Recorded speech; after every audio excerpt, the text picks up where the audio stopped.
6장에서 지혜자는 우리에게 어리석은 자를 비교해서 어떤 삶을 살아가야 될 것인가에 대한 말씀을 했어요.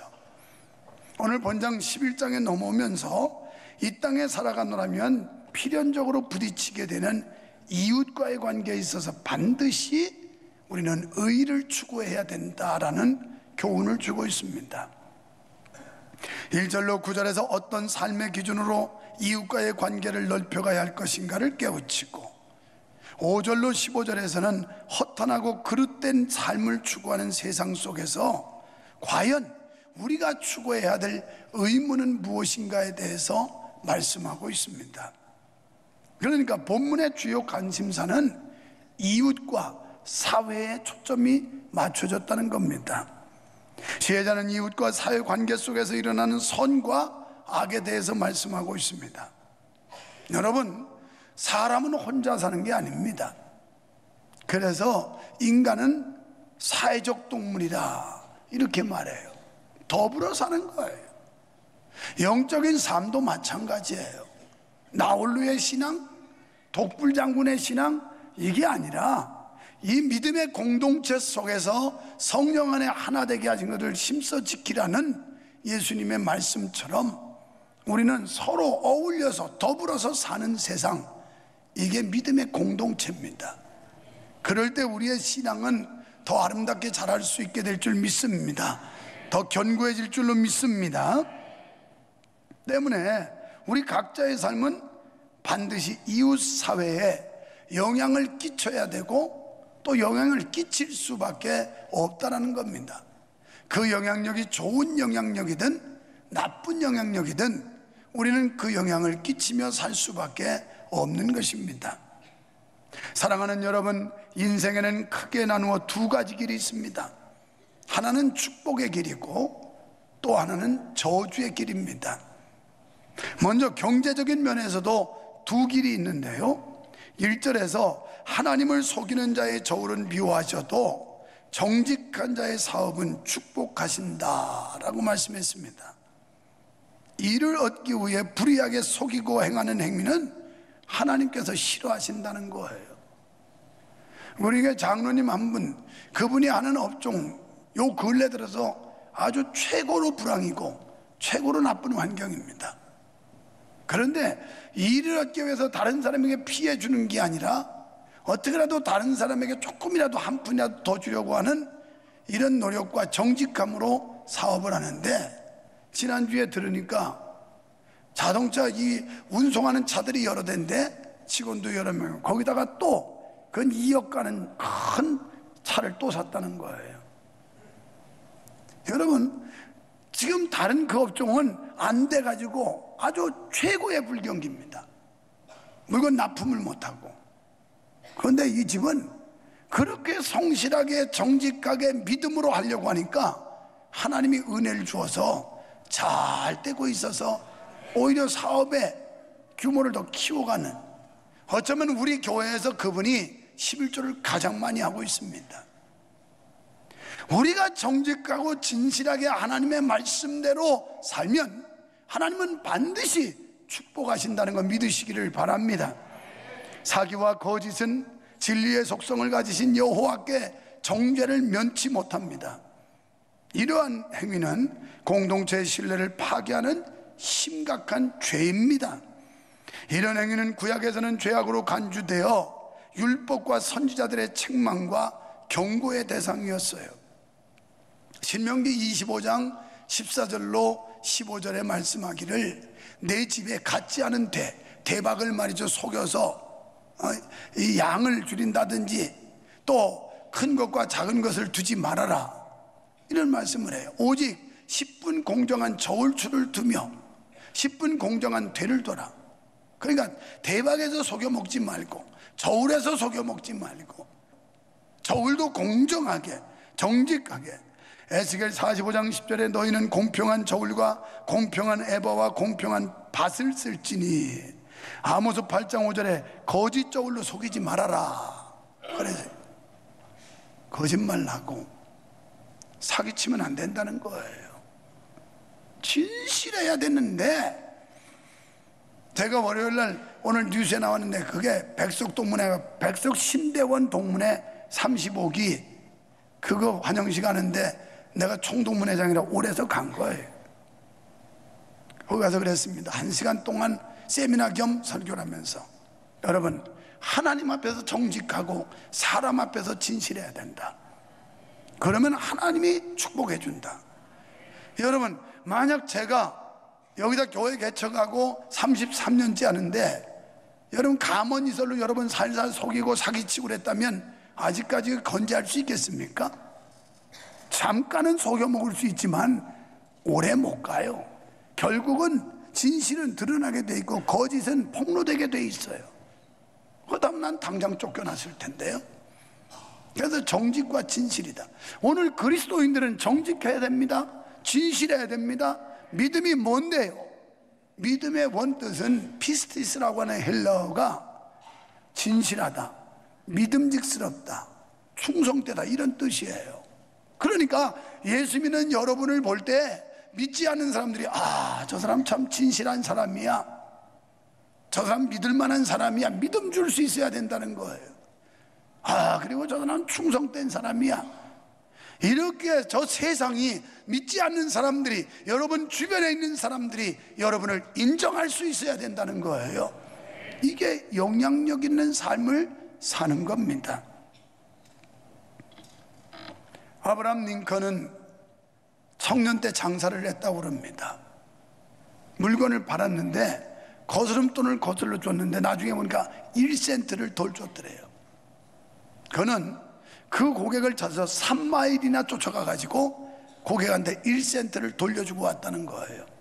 그러면서 그가 남긴 유명한 말, 1센트에 나의 양심을 팔지 않는다. 오늘 우리가 얼마나 양심을 많이 빨아먹어요. 다 엉터리잖아요. 다 엉터리. 전부 날라리잖아요. 아닌 척하고 아주 의젓하게 거룩한 척하고 앉아 계시지만 모르긴 하지만 날라리가 수룩해. 앞으로 간증문들 나오는 거 보라고. 나는 세상에 그렇게 믿음 좋고 잘 믿는 사람들인 줄 알았더니 요즘 젊은 여자들이 맥주 먹는 건 아주 그냥 이거 아주 보통이더만 보통. 여기다 보니까 이 젊은 남녀들 맥주는 목사님 음료수인데 그거 좀 마셨다고 뭘 그래, 그거 마셨다고 지옥 가겠어요? 지옥 안 가지요. 안 가는데 나쁜 영향을 끼치지요. 적어도 한국 문화에서는 그렇지 않으면 금연 금주 이거 해야 잘 믿는다고 인정해요. 그거 해야 그거 먹었다고 지옥 가는 거 아닐지라도 그 정도는 돼야 저 사람 진짜 백이구나, 골수 신자구나 이렇게 인정하지. 아무리 장로, 권사, 집사 별소리 다 해도 술 먹고 담배 피고 개판 치면 그거 다 날라리라고 그래요. 그런데 아브라함 링컨은 내가 1센트에 나의 양심을 팔지 않겠다. 그 작은 돈 앞에도 양심을 팔지 않겠다는 거예요. 사업하는 분들 이런 마음으로 사업해야 돼요. 직장 생활하는 분들 이런 마음으로 여러분이 직장 생활을 하셔야 돼요. 사랑하는 여러분, 하나님께서는 예배드리는 장소에도 강림하시어 복을 주시지만 사업하는 곳에도 함께 하시고 안 계신 곳이 없이 편지하신 분이에요. 여기만 하나님이 계신 게 아니라 저 교회 밖에도 하나님이 계시고 여러분 삶의 터전에도 하나님이 계시고 골방에도 하나님이 계시고 어디에 계신 편지하신 하나님, 이분의 시선을 우리는 의식하고 살아야 된다는 거예요. 이걸 무시하고 살으니까 은밀한 데서 딴짓하고 죄짓고 타락하고 하나님 앞에 범죄하는 거 아니겠어요? 왜요? 내가 하나님의 눈을 속였다고 생각하는 거예요. 완전 범죄했다고 생각하는 거예요. 출애굽기 20장 24절에 제단을 쌓는 곳에 내 이름으로 기념하는 곳에 강림하여 복을 주리라. 이렇게 예배하는 이 자리에 또 여러분 가정에서 또 여러분 사업에 여러분 일터에서 그리스도를 기념하는, 적어도 믿는 자다운 그리스도인에서 상례를 내는 그곳에 주님이 강림해서 복을 주시겠다 이렇게 말씀해요. 시편 139편 7절과 9절에 보면 시인은 하나님은 안 계신 곳이 없다 그랬어요. 하늘 깊은 데 갔더니 거기도 하나님이 계시고, 저 깊은 음부에 내려갔더니 거기도 하나님이 계시고, 저 바다 끝에 갔더니 거기도 하나님이 계시고. 그래서 다윗의 결론은 하나님이 안 계신 곳이 없다. 하나님은 어디나 계시다. 믿습니까? 이런 하나님께서 정직한 자의 사업은 축복하시지만 사기성이 많은 사업은 부숴버립니다. 직장에서도 눈속임으로 하는 것은 거짓되고 하나님 앞에서 죄를 짓는 거예요. 우리는 영적으로 육적인 생활 마찬가지예요. 여러분, 골로새서 3장 22절에서 이렇게 말씀해요. 종들아, 모든 일에 육신의 상전들에게 순종하되 사람을 기쁘게 하는 자와 같이 눈가림만 하지 말고 오직 주를 두려워하여 성실한 마음으로 하라. 성실한, 그러니까 뭐 주인이 보든 말든 하나님이 보고 계시다고 이런 의식 속에 살으라는 거예요. 여러분이 교회를 섬기고 봉사하는 일도 마찬가지예요. 하나님이 지금 내려다 보신다, 이런 중심 가지고 해야 여러분이 충성되게 할 수 있는 거지. 그거 자꾸 목사가 보이면 하고, 목사가 교회에 나오면 새벽 기도하고, 목사가 안 나타나면 안 하고, 이건 눈가림으로 하는 거예요. 눈가림.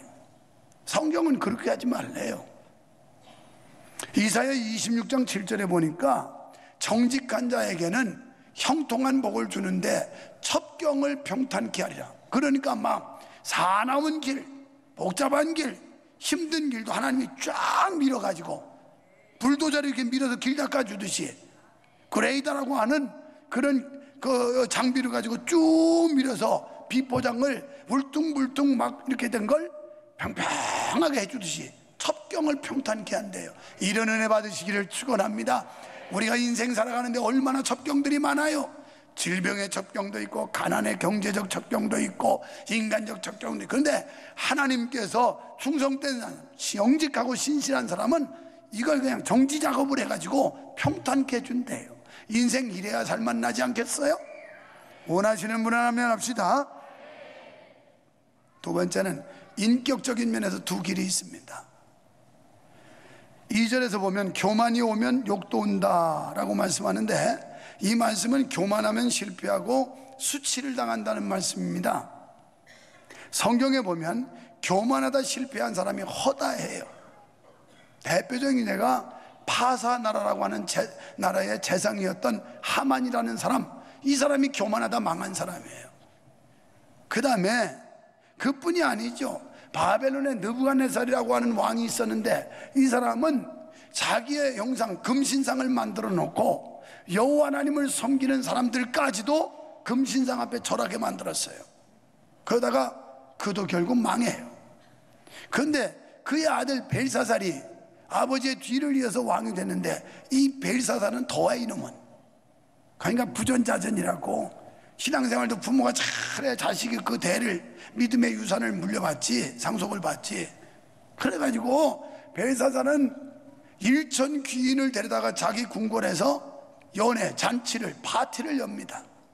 춤추고 노래하고 술 마시고. 그런데 그 술 마시는 기구 가운데 전쟁에서 예루살렘 성전 기물을 뺏어왔는데 거기다가 술을 마시고 있었어요. 그때 갑자기 무서운 일이 생겼어요. 궁전벽에 손가락이 나타나더니 메네메네 데겔 우바르신, 이런 글이 쓰여 있는 거예요. 그 광경을 보고 벨사살이 사지를 떱니다. 그 성경 다니엘서 5장 읽어보세요. 아랫도리가 얼마나 흔들렸는지 무릎이 서로 마주쳤다, 이렇게 표현하고 있어요. 그래서 바벨론의 귀인들 데려다가, 지혜자들 데려다가 이게 무슨 뜻이냐고 물었지만 해석을 못해요. 그때 그 아내가 조언을 합니다. 선대 왕 때부터 있었던 아주 그 신통한 사람이 있는데 그 사람이 다니엘이라는 사람이라고, 그 사람을 한번 데려다가 물어보라고. 다니엘은 그때 나이 한 80세쯤 되는 노인이었어요. 데려다 물어보는데, 내가 이 궁전벽에 쓰여있는 이 글 메네메네 데겔 우바르시라는 뜻이 무엇이냐고 물었더니, 메네, 왕의 나라는 끝났습니다. 데겔, 하나님의 저울에 달아보니 왕은 함량 미달입니다. 우바르신 이 나라는 쪼개지고 다 박살납니다. 그리고 왕은 죽습니다. 그 자리에서 죽어요, 벨사살 왕이. 그리고 메대 사람 다리오가 그때 왕이 되는 거예요. 이제 그 나라는 메대와 파사로 갈라져요. 여러분, 하나님 앞에서 교만하면 이렇단 말이에요. 나는 이 말씀을 보면서 우리의 함량은 어떨까? 우리의 함량, 여러분, 목사는 목사 나름대로 하나님이 계획은 하는 추가 있을 겁니다. 그 추에 맞아야 될 거예요. 함량 미달이라면 심판을 받게 될 겁니다. 장로님, 권사님은 그 나름대로 하나님이 다는 계량하는 추가 있을 겁니다. 거기에 미달하면 심판받을 겁니다. 안수집사, 집사, 성도 나름대로 하나님이 다루시는 저울이 있습니다. 이 준엄한 하나님의 심판을 우리가 주목해 볼 필요가 있어요. 언젠가 주님 심판대 앞에 섰을 때 우리가 함량미달 된다면 어찌 되겠는가? 저를 포함해서 우리는 지금 함량미달이에요. 장로님들 되기 전에는 열심히 하는 척하고 또 열심히 하겠으니 시켜달라고 그래서 시켜줬더니 날라리야 날라리. 권사님들 되고 싶다고 그래서 이런 조건 갖춰야 된다고 그랬더니 아직은 좀 미흡하지만 열심히 할 테니 좀 시켜달라고. 또 그때는 또 열심히 하는 것 같아서 시켜놨더니 완전 개판이야. 함량미달이에요. 하나님의 준엄한 심판이 임할 수 있어요. 정신들 차려야 돼요.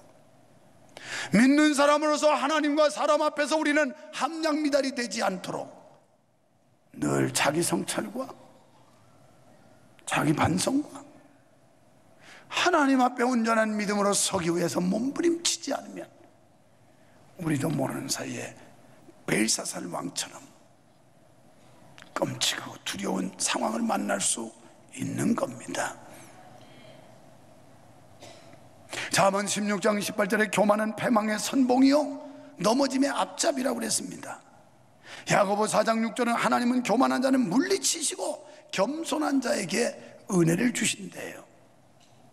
성실은 자신을 축복의 길로 인도하지만 사특과 패역은 자기를 망하게 합니다. 세 번째, 신앙적인 면에서 두 길이 있습니다. 5절로 15절까지는 의인과 악인, 정직한 자와 사특한 자, 명철한 자와 미련한 자, 신실한 자와 험담하는 자, 모사가 많은 자와 도량이 없는 자로 구분했는데, 여기서 전자는 구원받은 자, 후자는 멸망받은 자예요. 그러니까 무슨 얘기냐면 의인, 정직한 사람, 명철한 사람, 신실한 사람, 모사 많은 사람, 이런 사람은 구원받은 사람, 악인, 사특한 자, 미련한 자, 험담하는 자, 도량이 없는 자, 이 사람은 멸망받을 자라는 거예요. 그런데 여기서 우리가 주목해야 할 것은 선택은 자유지만 결과는 심는 대로 거둔다는 거예요.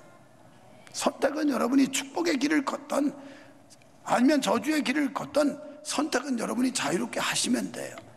그런데 결과는 심는 대로 거둔다. 우리가 무엇을 심었느냐에 따라서 거기에 응당한 열매를 받게 된다는 겁니다.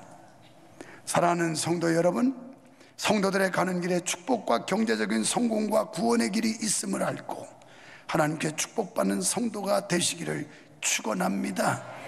5절로 6절 말씀은 의와 악은 각각 그것을 행한 자의 품으로 반드시 되돌아가는데 의는 구원을, 악은 패망을 선물한다는 거예요. 그러니까 우리가 옳은 길, 의로운 길을 가면 구원이 오고 축복이 오지만 악한 길을 가면 결국은 패망이라는 게 선물로 돌아온다는 말이에요. 이런 대표적인 예가 모르드게와 하만의 경우죠. 모르드게는 신실한 하나님의 사람이었고 하만은 그를 경계하고 견제하는 이런 상대였습니다. 하만은 모르드게를 제거하기 위해서 갖은 모략을 다 꾸며요. 그리고 장대를 만들어 놔요. 그러다가 모르드게 목을 달려고 했더니 그 장대에 자기의 목이 달려 죽습니다. 여러분, 정직한 사람, 의로운 사람, 진실한 사람은 하나님이 책임져 주세요. 아무리 대적들이 득세를 한다 하더라도, 아무리 원수들이 공격이 막강한 것 같아도 하나님이 지켜준다는 거예요. 하나님 믿으시면 아멘 합시다. 11절 말씀에 주를 경외하면서 정직하게 사는 자는 흥하게 되지만, 우리나라 사람들이 옛날에 가난했는데 지금 이렇게 부자가 됐어요. 왜 그럴까요? 내가 가만히 보니까 옛날 우리 부모님들이 여기다 손수건 달아가지고 노상 흥하라고 흥 이렇게 시켰어요. 하여간 코를 풀을 때도 되고도 흥해 이렇게 축복을 빌었으니 흥 안 할 수가 있어요. 그냥 흥해라. 그 시절은 못 먹고 못 사니까 왜 이렇게 누런 코가 그렇게 많이 나왔는지 몰라요. 코가 여기까지 두 줄이 이렇게 나와요. 이게 말라가지고 코딱지가 허옇게 되고, 그래가지고 이렇게 나오는데 수건 갖다 대고 흥해. 여러분 자식들 복 받고 싶으면 오늘부터 가서 코 대고 흥해라.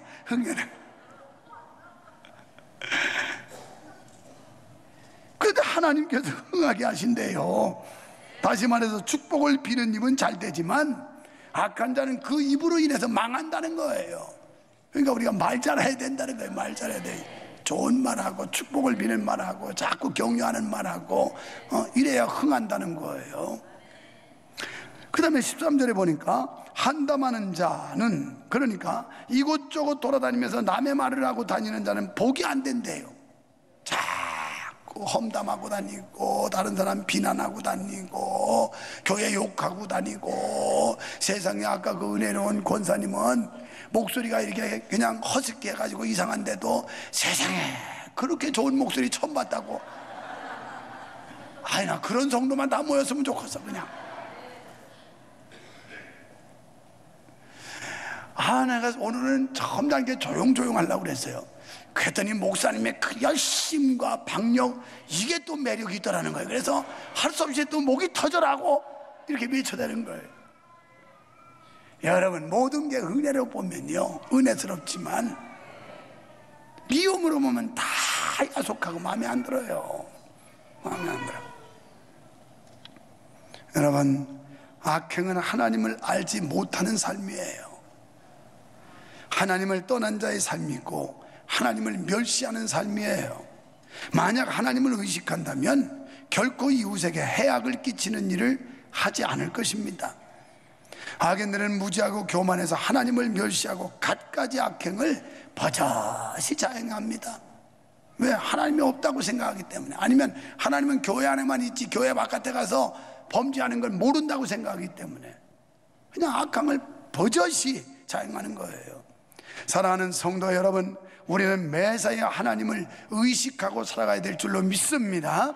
로마서 12장에 보면 너희 몸을 거룩한 산제물로 드려라. 이건 예배당 와서 이렇게 예배하는 것으로 끝나는 게 아니고 우리의 삶의 현장에서 그리스도인으로서 하나님의 사람으로서 살라는 거예요. 하나님의 사람으로. 그게 산제물이라는 거예요. 여러분, 하나님은 인생들의 생사화복을 친히 주관하시는 분이심을 믿으시기 바랍니다. 그래서 우리의 일거수일투족을 살피시는 만유해 주세요. 그렇다면 우리는 언제나 하나님 앞에서 말하고 행동해야 되지 않겠습니까? 하나님이 지금도 듣고 계신다, 하나님이 지금도 보고 계신다, 이렇게 하나님 앞에서 말하고 하나님 앞에서 행동해야 되지 않겠어요?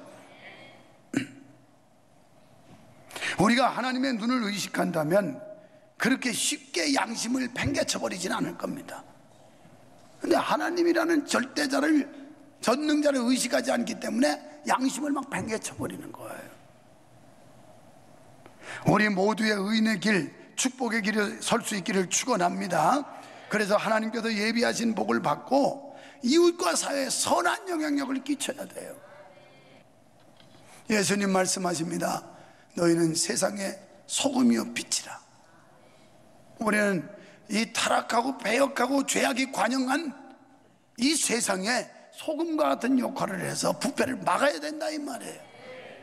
그리고 사람들이 희망이 없어 좌우를 분간하지 못하고 절망의 그 신음 속에서 고통받고 고통을 호소하는 그들에게 희망을 불어넣을 수 있는 그 빛을 비추어서 그들에게 희망을 찾게 하는 일을 누가 해야 되냐? 교회가 해야 되고, 교회 안의 멤버십 여러분들이 하셔야 된다는 거예요. 이건 우리 교회 이 공간에서 해가지고는 소용이 없어요.